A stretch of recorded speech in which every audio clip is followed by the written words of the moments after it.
रहमानी साहब ने कहा अंग्रेज किसको क्या दे रहे थे। हमने बचपन में पढ़ा कि मोहम्मद अली जिन्ना बहुत बड़े वकील थे और उस जमाने में शायद उनकी आमदनी 4,000 रुपए पर डे से ज्यादा थी, जो आज भी बहुत बड़ी चीज है। और मोतीलाल नेहरू उससे भी बड़े वकील थे। मैं पूछना चाहता हूं, ये उस जमाने में हजारों रुपए पर डे की आमदनी के लिए पेमेंट कौन करता था? किसी हिंदुस्तानी का मुकदमा लड़ रहे थे क्या? भारत तो बहुत गरीब था, हम तो अकाल और भूखमरी से झेल रहे थे। पेमेंट कौन कर रहा था? अंग्रेजों के मुकदमे लड़ रहे थे ना, इसीलिए तो। और मैं यह भी बताना चाहता हूं, जिसमें अशफाक उल्ला खां, राम प्रसाद बिस्मिल, चंद्रशेखर आजाद, काकोरी कांड, जो लखनऊ के पास ब्रिटिश सरकार का खजाना क्रांतिकारियों ने लूट लिया था, ब्रिटिश सरकार का वकील कौन था? JN मुल्ला, जगत नारायण मुल्ला, कांग्रेस के नेता खड़े थे ब्रिटिश सरकार की तरफ से कि इनको फीस कौन दे रहा था? उनको सरकारी वकील थे ना, तो सरकार से ही तो फीस ले रहे होंगे। अब मैं एक दो फैक्चुअल बात कहता हूं, वो तो विषय अभी सावरकर जी का माहौरकर जी बताएंगे।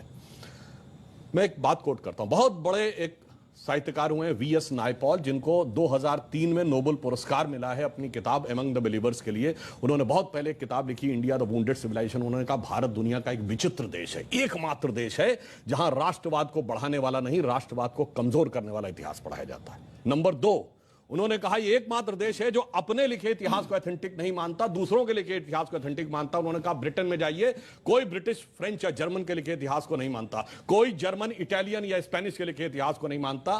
कहा उससे भी बड़ा आश्चर्य यह है कि ये विदेशियों के लिखे इतिहास को ही प्रामाणिक नहीं मानता है, जिन्होंने इस पे हुकूमत की, जो इसके दुश्मन थे, उन दुश्मनों के लिखे हुए इतिहास को प्रामाणिक मानता है। कहता इससे बड़ा दुर्भाग्य किसी देश का नहीं हो सकता। अब मैं बताता हूं उसमें हुआ क्या।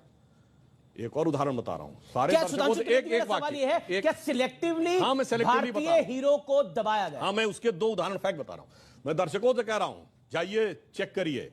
एक KGB के जासूस था जिसका नाम था यूरी बेजनेव, जो भारत में पत्रकार बनकर 70 के दशक में रहता था। उसके संस्मरण पढ़िए। उसने लिखा, हमें एजेंडा दिया गया था कि भारत की संस्कृति को कैसे तबाह करना है और उसके लिए हम क्या क्या कर रहे थे। जो बात इन्होंने कहा कि नूरुल हसन साहब बने तो उसके बाद क्या हुआ वो छोड़िए। अब मैं एक उदाहरण बताता हूं। महमूद गजनी ने सोमनाथ का मंदिर तोड़ा। जवाहरलाल नेहरू ने डिस्कवरी ऑफ इंडिया में पेज नंबर 235 पे यह लिखा कि वो तो एक योद्धा था, उसका धर्म से कोई लेना देना नहीं था, उसने जो लूटपाट की है वो अपने किंगडम को इनरिच करने के लिए की है।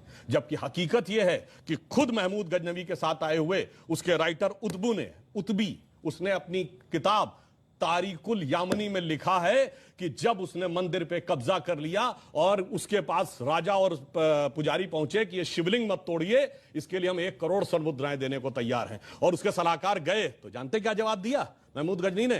कि मैं तोड़ूंगा जरूर, इसलिए कि कयामत के दिन मैं बुत फरोश के रूप में जाना जाऊं, बुत शिकन के रूप में जाना जाऊं, बुत फरोश के रूप में। यानी नहीं पढ़ाई जाती, यानी ट्रेवल, यानी मैं एक बुत फरोश का मतलब हुआ कि जो मूर्तियों के साथ बिजनेस कर रहा हो, उसके लिए नहीं, मूर्ति को तोड़ने। फिल्में हम लोग देखते हैं, युवा पीढ़ी को प्यार मोहब्बत की बातों में बड़ा आनंद आता है। एक लाइन और कह दूं तो, प्यार मोहब्बत की बात हो तो क्या नाम याद आते हैं? शाहजहां, नूरजहां, जोधा अकबर, सलीम अनारकली, शीरी फरहाद, लैला मजनू, यही पढ़ाया गया ना।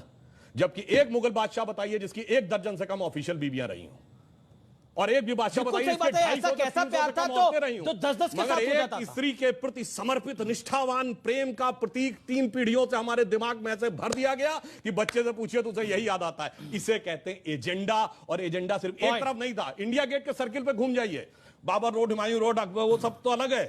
आपको मानसिंह रोड भी मिल जाएगी, मगर राणा प्रताप रोड नहीं मिलेगी।